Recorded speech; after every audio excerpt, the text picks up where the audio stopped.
What's up, people? I'm gonna lower the chair a little bit. I moved the phone up a little bit, so hopefully it'll level out. I'm using my Steely and put it right above what the cereal is on the dash. What do I want to talk about? Okay, 70 degrees.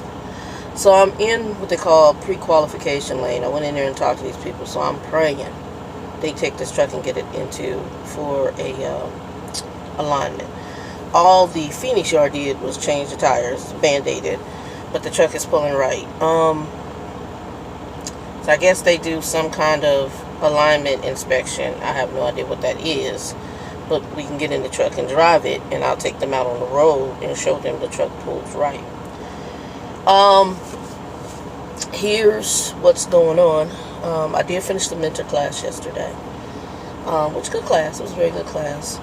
I was going to bring the truck into the shop last night, but by the time I got through doing laundry and I put the laundry up, I leaned back on the bed, and y'all, this was I was out. So my driver manager pushed me out to 5:23, which is okay, because what happens, orientation is Monday through Wednesday. So Wednesday they're going to have a bunch of students, and the student coordinator, who I know, brother, he actually he remembers me. So I was like, okay. And he's like, you're back. So yeah, he'll hopefully get me somebody decent student, and I'm just praying for somebody who ain't crazy.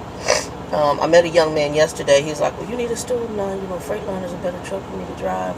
But he has been on 2 trainer trucks. One he had just got on. He guessed he wasn't comfortable as a KW, and he's a short guy.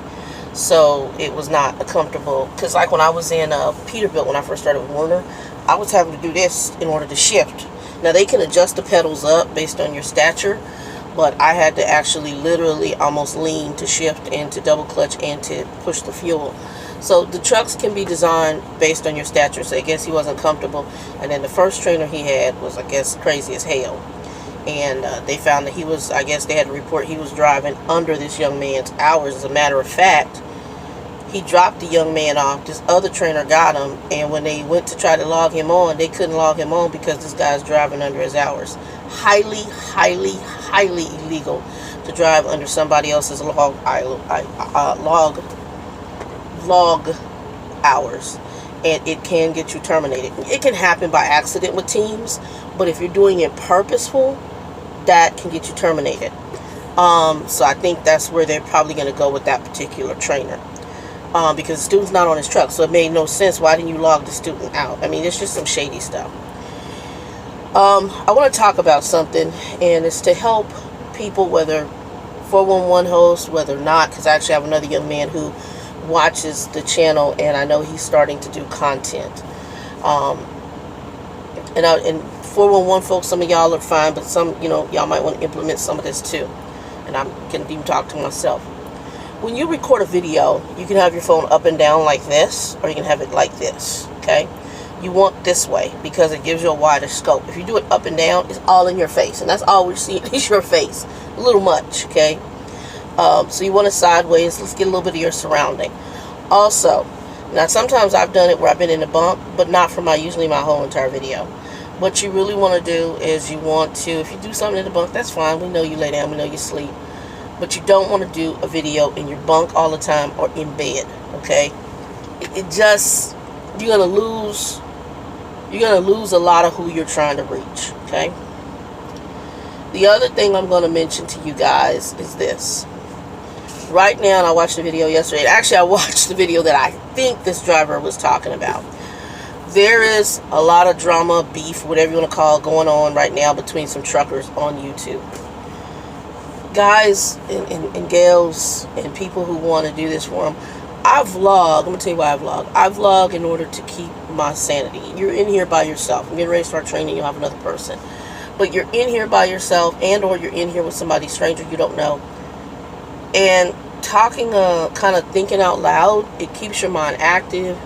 It has it so you don't end up being kind of cuckoo, because you meet truckers who you can tell are cuckoo because they're so alone in this truck all the time.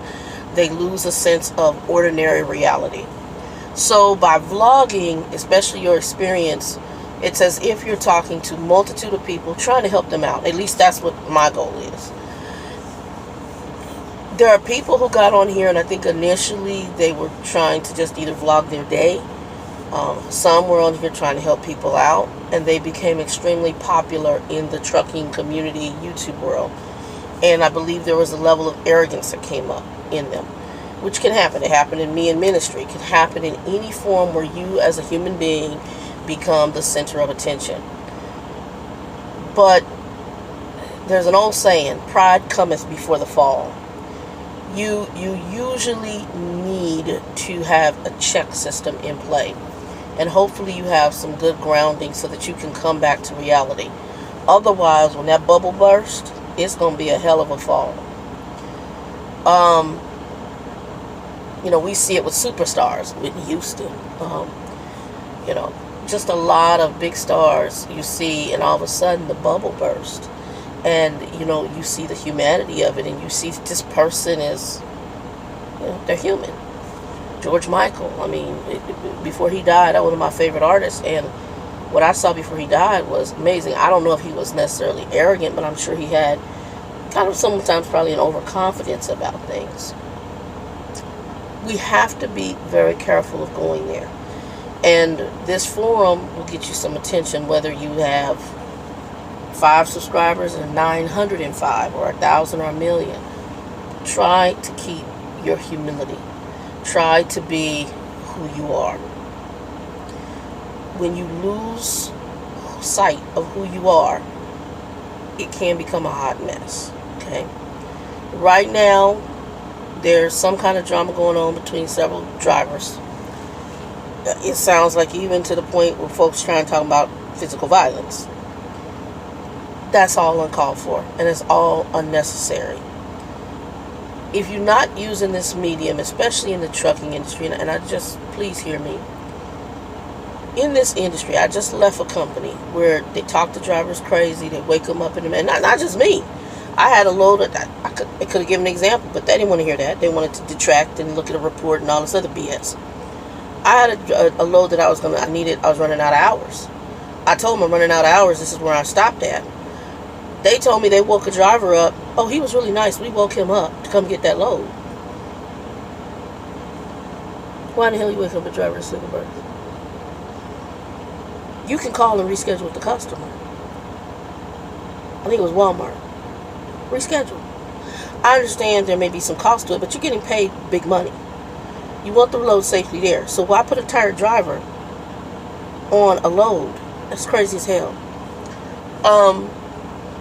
So I knew it wasn't just me. It's just part of who they are. You've got enough companies that don't care anything about you. All they care about is what's on the back of this truck. So as truckers, when we're out here, we shouldn't be trying to dick each other over. We shouldn't be trying to use each other. We shouldn't try to pimp each other out. You would think that we try to help people. Now, you're going to have truckers on here who are going to try to be just like the people in the office because they're trying to be like the people in the top offices. And it's about the money and not about you. My question is, what kind of person do you really want to be? Some people, you want to wake up to yourself every morning and you're okay bending people over and screwing them. That's the person that you wish to be, then that's the person you wish to be. For me, I'm at an age, I'm almost 50, and I realized that in my earlier years, I made a lot of money, people. I made some good money. Very, very good money. I did what you did. I hung out, I partied, I didn't do drugs, but, went out, bought stuff, tried to impress other people with stuff. And at the end of the day, I realized it all was foolishness. And now it's more so about, do I like that? I don't really care what you think. I don't care whether you like the car I drive. I don't care. Like, I like this hat. You might not like this hat. It ain't about you. It's about what I like. When I say, oh, it's got raised lettering. I like this. People might not like tweed. I buy what I like for me. I have a father right now. He dresses up because he wants some female to tell him he's sexy or he's cute. At 70 years old, he's a grown little boy. Do you like what you're wearing? Why do you give a damn? Does that person buy that suit? Did they pay that car note? Me and Trucker Bill, I just had to have a come to Jesus meeting with him. Because he wants me to work where he wants me to work. I'm not your wife. You don't pay my bills. I have to make choices for me, what's comfortable for me. Bill's focus is about money. Well, the company I'm at now is paying some damn good money again. Now, so guess what? Start a company. They paying the right kind of money, the right kind of incentives to train. I'm going to train. And I don't care what you think. This beef they got going on, it's almost sounds like it's getting physical and some other stuff. I watched a young lady the other day, and she really used a good example. I'm going to say this to you. She said, you know, this reminds me of the Biggie, like Notorious B.I.G. and the Tupac, where you're talking about, you know, fighting and all this drama. Let me explain something to you. Please hear me. Please hear me. It is 2018. Those two males were highly talented artists, both of them. I didn't like all the Biggie stuff, and I didn't like all the Tupac stuff, but I do know talent, and those two young men were talented, and lives lost way too early behind foolishness. If you're going to be on this medium, be a blessing. And try to focus on it in the sense of, okay, I'm going to talk about subjects, but I'm going to talk about subjects trying to help people out, help them understand. Today I sat at a table with another driver. He does lease purchase through here. I got to see what his checks look like. He's making good money. I asked him a question. So are you LLC? Oh, no, it's fine. I said, son, you need to become LLC. Even though I'm not, I've researched enough to know if he does an LLC, it can hit him hard financially on the tax end, and it can hit him hard financially if he's in an accident. Another guy came up who went from lease purchase back to company, and he told him, he said, she's telling you the truth. If you're in an accident, it's going to hit the company, and it's going to hit you hard, and they can come after your personal stuff.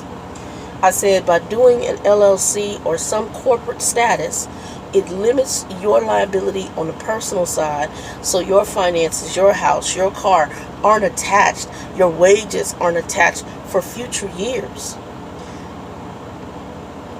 This is what I'm here. I want to help. I see in this industry where they're bending people over backwards. I'm watching on here some people that I saw, and when I came into the industry, that I really was like, okay, impressive. I like what this individual is saying. And then I saw a total difference. It's about business. It's about money. It's about what I can get over on you on. And you become just like these companies.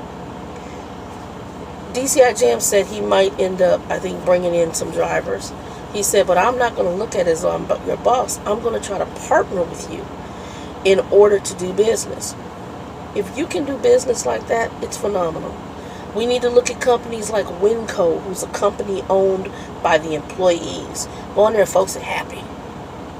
I own my company. I put my little stuff on the shelf. I'm making money. I got stock options.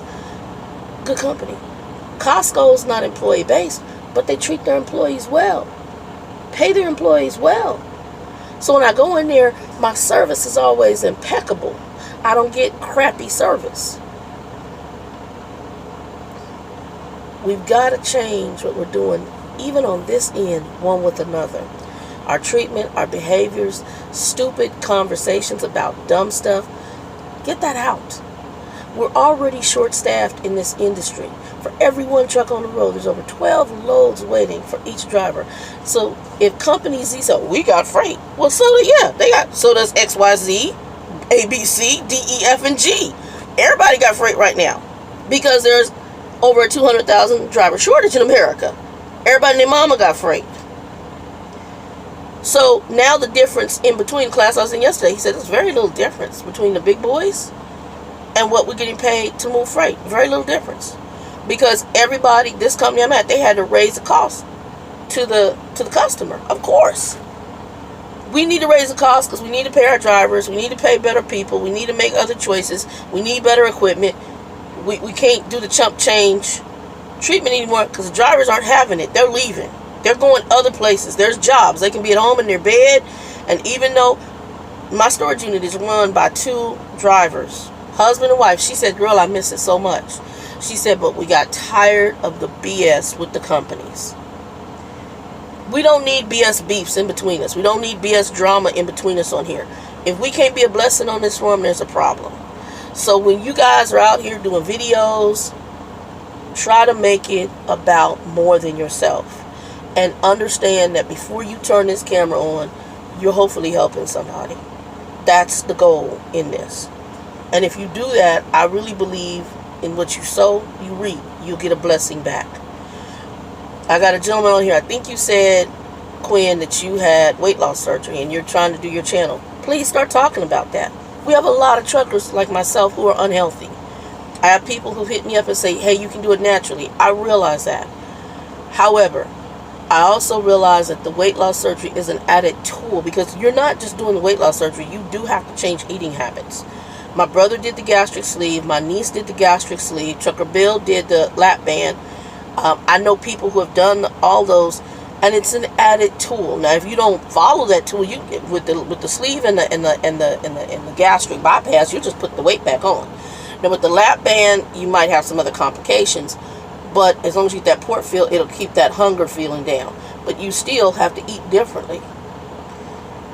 It's just an added tool, and I realize that it's a mind shift. It's a tool. It's something I'm doing. It also assists you getting the weight out faster, so that you can be encouraged to keep on with the new diet changes. That's why I'm doing it, and that's why I want to get it done. Use this medium to be a blessing, people, not to be a hindrance. You know, and so I'm sharing with you guys today. I'm going to share something else here in a minute. When you're doing these videos out here, it's good to be helpful. Also be conscientious. I had one driver, I just said this to. If you're filming and you're driving, make sure you're taking all your safety precautions. If your company knows that you're filming, they can use those films against you. So, you know, if you roll up on a stop sign and do what they call a California stop and keep rolling, the safety can pull you in. I saw there was a guy with the company I'm with right now. He used to work with this company, and his video's old. It's like 3 or 4 years old. He rolled up to a stop sign and got it on film from his camera, from his YouTube video, and they turned him. Because I guess he had other safety stuff. But they basically did a compile, and they basically said, we're done, turn your truck in. He was a lease purchase. There was other issues on why I think they did it, but because him and his driver manager weren't getting along, he was making comments about it in his video. There's ways to professionally handle stuff. Like with the last company I was with, I'm good on them. But did I handle it professionally? You damn skippy I did. I handled it very professionally. God bless them. Good luck to them. I probably know what's going to happen in the near future if they don't change some of their behaviors. It's happening right now. And, you know, that's on them. I'm going to do what's best for me. And I handled it professionally. Sent me my last check. I sent them their keys. I sent them their fuel card. It just went out. Well, my friend Joe did it for me a day or two ago. I sent her a message asking her, hey, this is what's going on. When does this stuff end? Because I had to find out when the insurance ends and when I need to start my new insurance or get some insurance in the gap. So all of that handled professionally. I'm not angry, because what I've learned about business and companies, what you sow, you will reap. If you sow in some bad crap, you're going to reap it. Work for University of Phoenix. My whole department is gone. There was stuff that I saw before I left there. And I knew it was coming. I told a few people, if they don't change some things, XYZ is going to happen. And XYZ happened. What you sow, you will reap. So on here, if you guys are looking to be on YouTube as truckers talking about what you do, try to come from a more positive perspective. Don't get caught up in this drama. Don't be caught up in the testosterone BS. Guys, come better. And make sure that you prayerfully are being a blessing to other people. Whether it, and I'm going to say this, and y'all going to I'm going to take you a little bit to church. I used to minister at churches, and you had the churches that may have 500 members. But that pastor wanted to be he wanted to be a mega church, the ones that have thousands upon thousands upon thousands and auditoriums filled, like old Joel Osteen, because they looked at the success by the numbers in the church. That is not success in church. No, it's not. But I can go to Pastor Johnny's church, which has 25 people. all of which who've had some truly spiritual, mental, emotional, life-changing events because of their growth spiritually at that church. And I can say 75% of those people are truly living as best they can an exemplified Christian life. But if I go to mega church with 300,000 or 3,000 members, and only 10% of that membership is truly having that impact, if any, who has the more successful? When the percentage at little church is 75 to 80% of people living transformed lives, but only 10% of mega church is truly living transformed life, if that. The little church is more successful.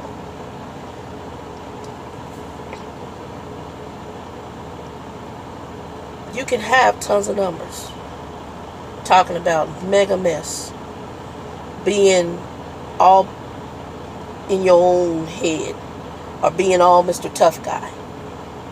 At the end of the day, have you been a blessing to anybody?